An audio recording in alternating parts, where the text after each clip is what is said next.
जय श्री कृष्ण दोस्तों। कभी आपने सोचा है कि भगवान श्री कृष्ण ने जंगल में, मंदिर में, किसी पहाड़ पर बैठकर गीता का उपदेश नहीं दिया, बल्कि कहाँ दिया? युद्ध के मैदान में, जहां चारों तरफ तलवारें, तीर, घोड़े, रथ, मरने मारने की तैयारी और बीच में खड़ा एक उलझा हुआ इंसान, अर्जुन। क्यों? क्योंकि गीता भागने वालों के लिए नहीं, लड़ने वालों के लिए लिखी गई है।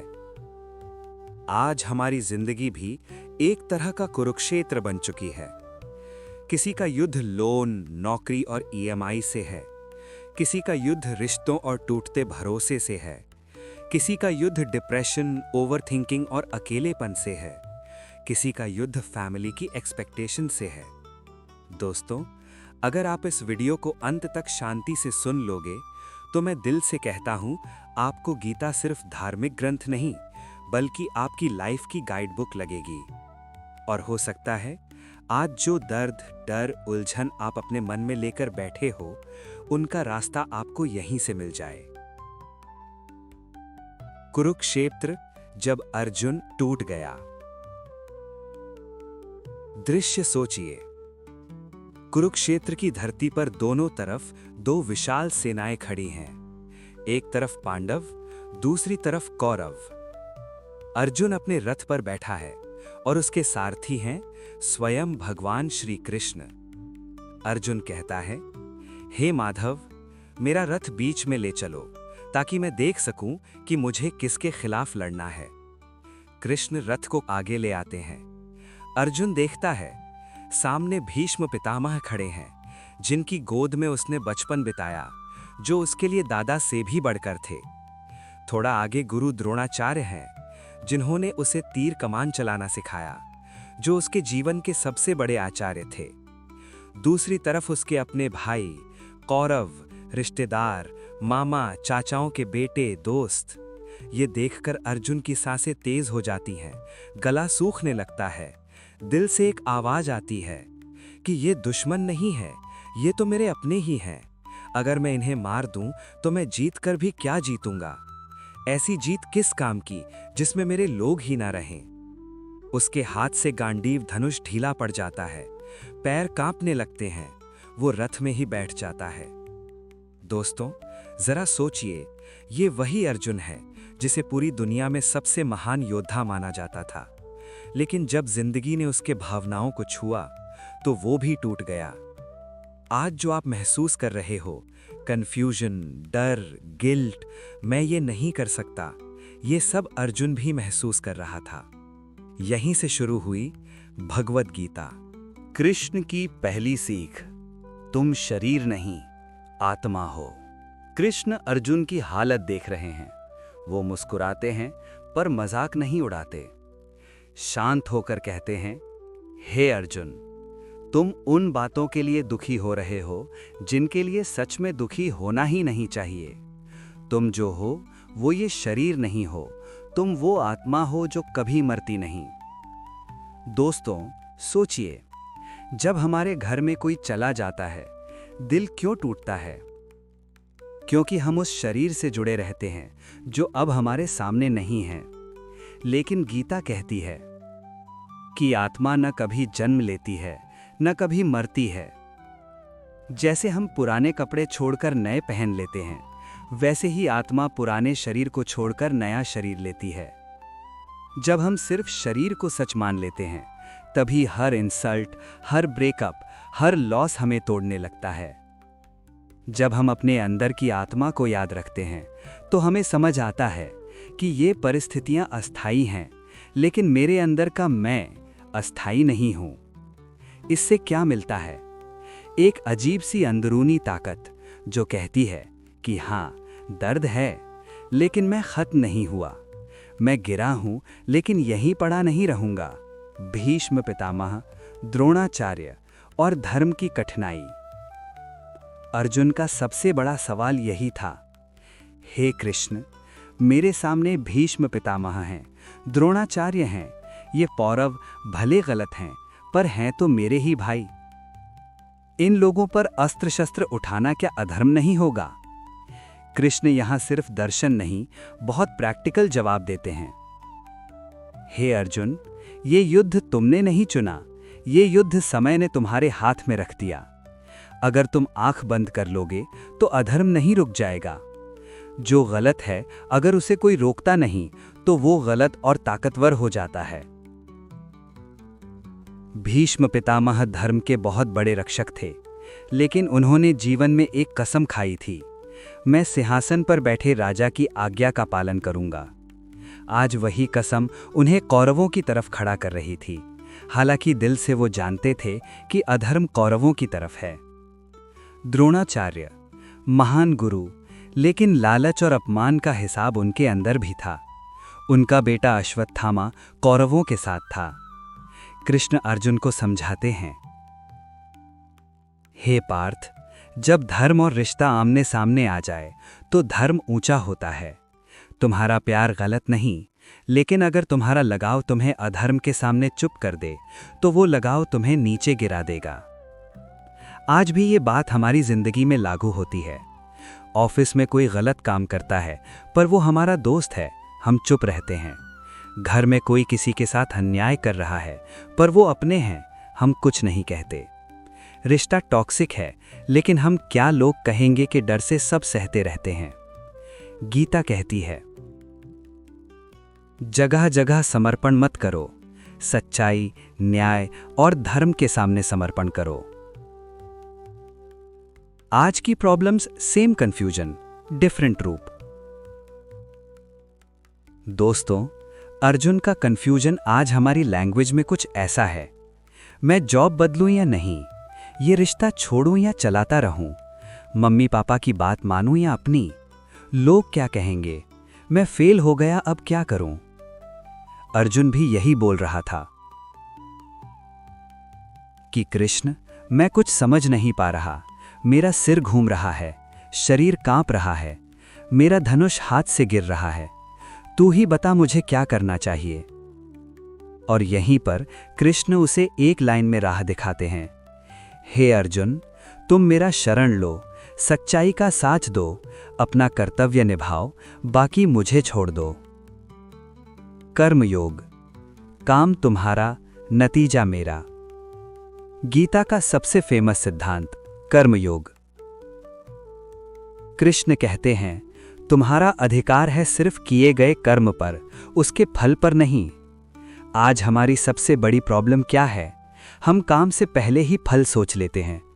जॉब करनी है तो पहले सैलरी सोचते हैं, पढ़ाई करनी है तो पहले रिजल्ट सोचते हैं, वीडियो बनाना है तो पहले व्यूज सोचते हैं, प्यार करना है तो पहले गारंटी चाहते हैं।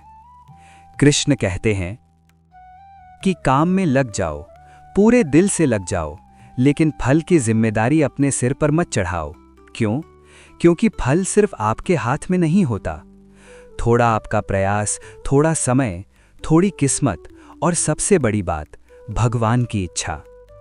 जब हम सिर्फ फल पर टिक जाते हैं तो दो ही चीजें होती हैं, अगर रिजल्ट अच्छा न आए तो हम टूट जाते हैं, अगर रिजल्ट आ जाए तो हम घमंडी हो जाते हैं। लेकिन जब हम ये सोचकर काम करते हैं कि हे कृष्ण, मैं अपना बेस्ट दूंगा, ये मेरा कर्तव्य है, जीत या हार जो भी होगा मैं उसे तेरी इच्छा मानकर स्वीकार करूंगा, तो दिल के अंदर एक ऐसी शांति आती है जो किसी भी तरह की सक्सेस नहीं दे सकती। मन सबसे बड़ा रणभूमि। गीता में कृष्ण अर्जुन से साफ कहते हैं, हे अर्जुन, तुम्हारा असली दुश्मन बाहर खड़ा कोई योद्धा नहीं, तुम्हारा अपना मन है। मन क्या करता है?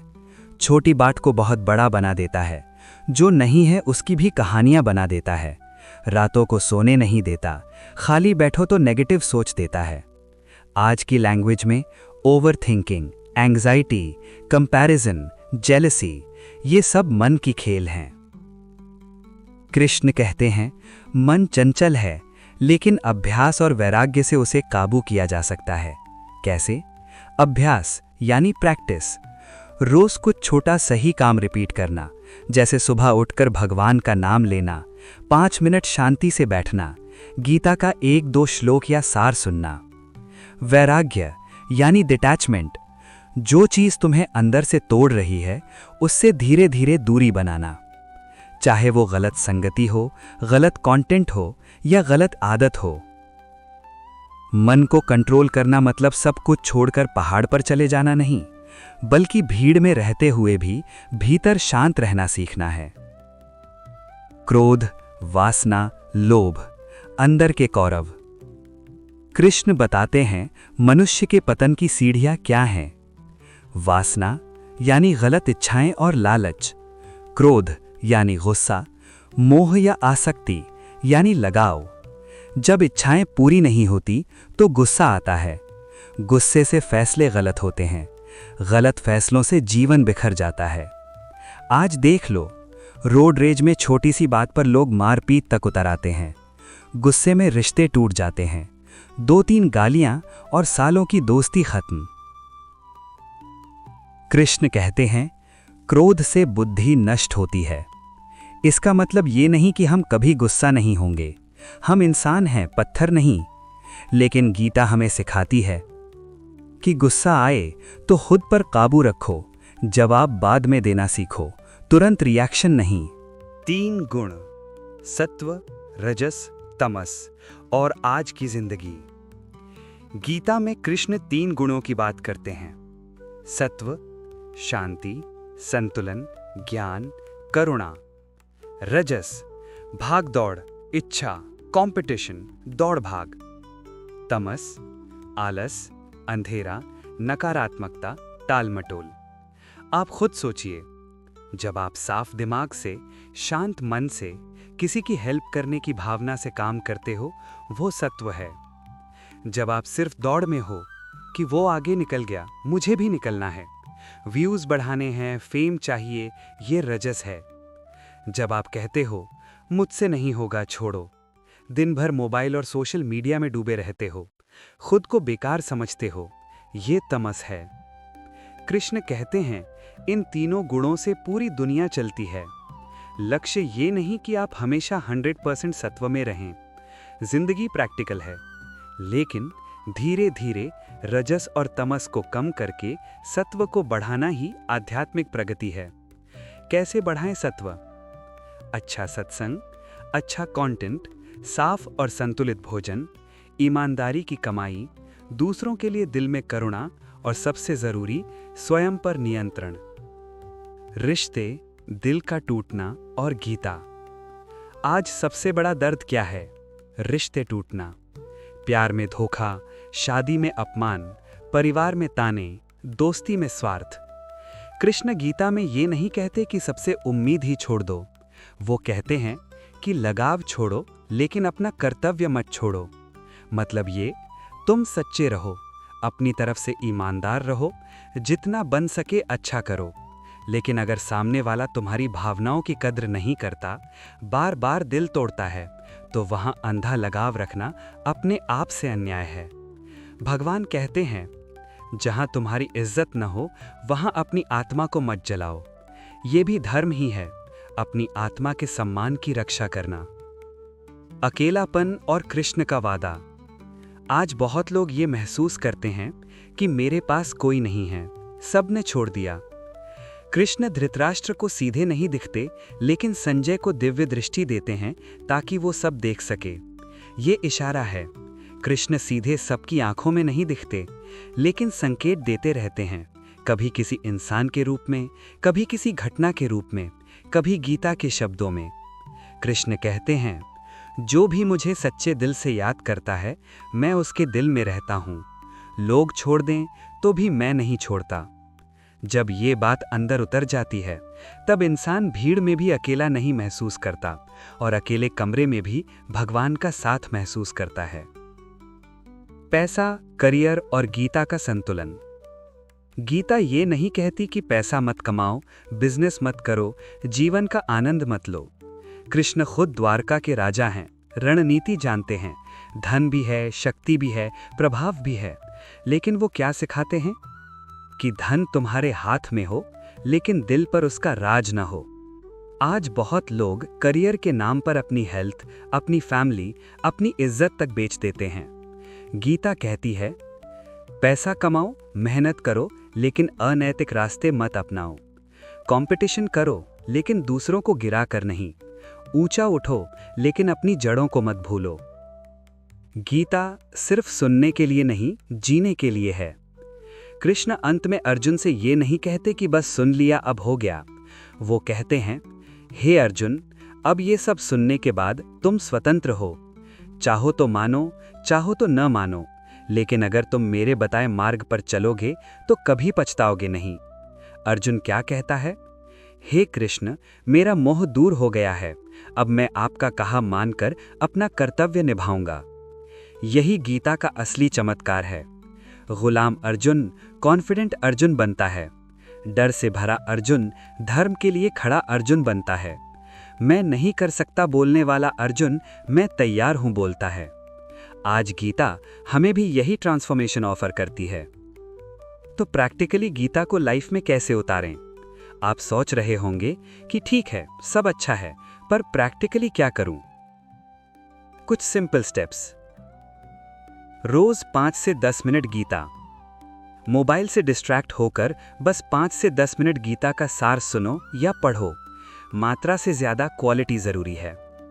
एक आदत बदलो, गुस्से को थोड़ा कम करना, बेवजह कंपैरिजन छोड़ना, किसी एक इंसान को माफ करना, किसी एक को बिना स्वार्थ हेल्प करना। थोड़ा भजन या जप, हरे कृष्ण या राधे कृष्ण, बस कुछ मिनट रोज। मन बहुत भटकता हो तो नाम जप सबसे सिंपल मेथड है। संगति ठीक करो, ऑनलाइन भी और ऑफलाइन भी। जो लोग हमेशा नेगेटिविटी फैलाते हैं, दूसरों की बुराई करते हैं, गंदा कंटेंट शेयर करते हैं, उनसे थोड़ी दूरी बनाओ। एंडिंग, दिल से बात और आपकी अगली यात्रा। दोस्तों, अगर आप यहां तक सुन रहे हैं तो इसका मतलब है कि आपका दिल सिर्फ मनोरंजन नहीं बल्कि असली ज्ञान चाहता है। भगवान श्री कृष्ण कहते हैं, जो व्यक्ति श्रद्धा से गीता के संदेश को सुनता है, समझता है और आगे बढ़ाता है, वो मेरे लिए बहुत प्रिय है। आज आपने ये वीडियो सुना, ये भी गीता के ज्ञान को अपने जीवन के करीब लाने की शुरुआत है। अब मैं आपसे एक निवेदन करना चाहता हूं। अगर आप चाहते हैं कि मैं श्रीमद् भगवद गीता के हर एक अध्याय 1 से 18 तक आसान हिंदी में आज की जिंदगी के एग्जाम्पल से स्टेप बाय स्टेप छोटे छोटे पार्ट्स में आपके लिए अलग अलग वीडियो में समझाऊं, तो नीचे कमेंट में ज़रूर लिखिए, जय श्री राधे कृष्ण, मुझे गीता के हर अध्याय की डिटेल चाहिए।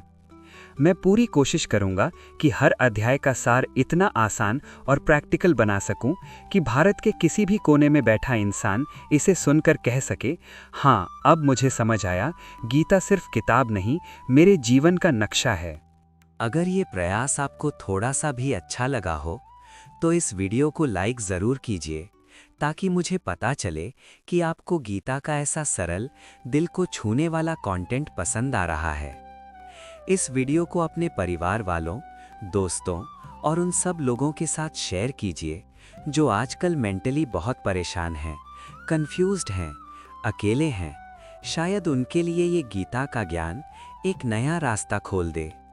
अगर आप हमारे चैनल पर नए हैं तो सब्सक्राइब करना मत भूलिए और बेल आइकन को ऑन कर दीजिए, ताकि जब भी मैं गीता का अगला पार्ट लेकर आऊं या किसी नए अध्याय की डिटेल लेकर आऊं तो सबसे पहले नोटिफिकेशन आप तक पहुंचे।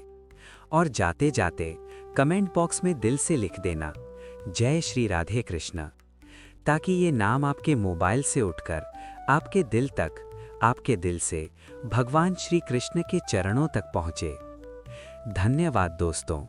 भगवान श्री कृष्ण आपके जीवन में शांति, हिम्मत और सही दिशा दें। जय श्री कृष्ण, जय श्री राधे कृष्ण।